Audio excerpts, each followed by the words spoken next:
नमस्ते दोस्तों। आज हम लोग एलएपीडी डिपार्टमेंट के इंटरनल अफेयर्स की अंधेरी और पेचीदा दुनिया में जाएंगे। आपको लगता है कि आप एलएपीडी को जानते हैं? फिर सोचो, यह कहानी बिल्कुल हॉलीवुड थ्रिलर फिल्म जैसी है। चलो शुरू से शुरू करते हैं। इंटरनल अफेयर्स फिल्म हमें एलएपीडी के पीछे के अंधेरे राज दिखाती है। हम एक पुलिस वाले डेनिस पेक को पकड़ने की कोशिश देखेंगे जिसपे करप्शन का शक है। आसान लग रहा है ना? गलत। सब शुरू होता है एक ड्रग रेड से, जहां पुलिस ऑफिसर्स एक ड्रग डीलर और उसकी गर्लफ्रेंड के साथ मारपीट करते हैं। एक अनार्म्ड आदमी मारा जाता है और इंटरनल अफेयर्स इन्वेस्टिगेटर्स अविला और वॉलेस को केस मिलता है। उनका मकसद पुलिस ऑफिसर स्ट्रेच, जो अपनी ब्रूटैलिटी और इलीगल कामों के लिए जाना जाता है और जिसका पेक से क्लोज रिलेशन है। जब अविला केस की इन्वेस्टिगेशन करता है, उसे पेक की लग्जूरियस लाइफस्टाइल के बारे में पता चलता है जो इलीगल कमाई की तरफ इशारा करता है। और ये तो बस शुरुआत है। पेक दोहरी जिंदगी जीता है। वो ब्लैकमेलिंग, पुलिस और क्रिमिनल्स दोनों को मैनिपुलेट करने और यहाँ तक कि सुपारी लेकर मर्डर करने में भी शामिल है। उसकी क्रूरता की कोई सीमा नहीं है। वो एक बिजनेसमैन स्टीवन अरोयो से उसके माँ बाप के मर्डर के पैसे भी मांगता है। डरावना है ना? हालात और भी खराब हो जाते हैं जब पेक स्ट्रेच की वाइफ के साथ अफेयर करता है और उसकी ड्यूटी के दौरान उस पर हमला करवाता है। स्ट्रेच की जान खतरे में होती है, लेकिन पेक उसे बेरहमी से मार देता है और एम्बुलेंस के आने पर दुहक का नाटक करता है। एक विटनेस सामने आता है, लेकिन पेक उसे और एक और पुलिस ऑफिसर को गोली मार देता है। अविला टूट जाता है, लेकिन पेक के जुर्म बेनकाब करने के लिए और भी डिटरमिन्ड हो जाता है। अब बात करते हैं अविला की पर्सनल लाइफ की।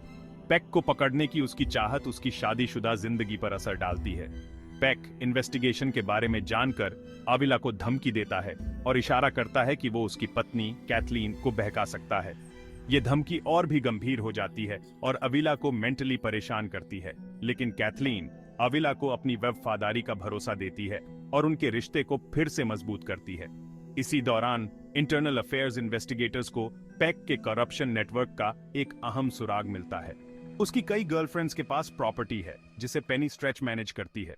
पेनी पहले तो कोऑपरेट करने से मना करती है, लेकिन वॉलेस पेक के साथ उसके अफेयर का इस्तेमाल दबाव बनाने के लिए करता है और उसे बोलने पर मजबूर कर देता है। जैसे जैसे जाल बिछता है, पेक की पत्नी हेदर क्रूशल इंफॉर्मेशन देती है जो उसे हाल ही में हुए मर्डर्स से जोड़ती है। अरोयो, जिसने पेक को सुपारी दी थी, अपनी वाइफ के साथ पेक को देख लेता है। पेक अरोयो को उसकी वाइफ को मारने के लिए मैनिपुलेट करने की कोशिश करता है, लेकिन अरोयो उसे गोली मार देता है। अविला और वॉलेस अरोयो और उसकी वाइफ की लाशें देखने क्राइम सीन पर पहुंचते हैं, जिससे पेक के मर्डर की पुष्टि होती है। आखिर में पेक भागने की कोशिश करता है। वो वॉलेस को गोली मार देता है और फिर अविला के घर में घुसकर कैथलीन को हॉस्टेज बना लेता है। जबरदस्त लड़ाई होती है। पेक घायल होने के बावजूद मैनिपुलेट करने और कंट्रोल करने की अपनी पावर का आनंद लेता है, लेकिन आखिरकार अविला उसे मार देता है और उसके आतंक का अंत करता है। इंटरनल अफेयर्स का अंत पेक को कोर्ट में पेश करने के साथ होता है, लेकिन किस कीमत पर? अविला अकेला रह जाता है और सच्चाई की तलाश में हुए नुकसान के साथ जीने को मजबूर है। करप्शन के खतरनाक रियलिटी और उससे लड़ने के लिए दी जाने वाली कुर्बानी की याद दिलाता है। तो यह थी एलएपीडी के इंटरनल अफेयर्स की डार्क और ट्विस्टेड कहानी। अगर आपको ये इंटरेस्टिंग लगा तो लाइक, सब्सक्राइब और बेल आइकॉन दबाना न भूलें, ताकि आप मेरे अगले वीडियो को मिस न करें। जिज्ञासु बने रहें।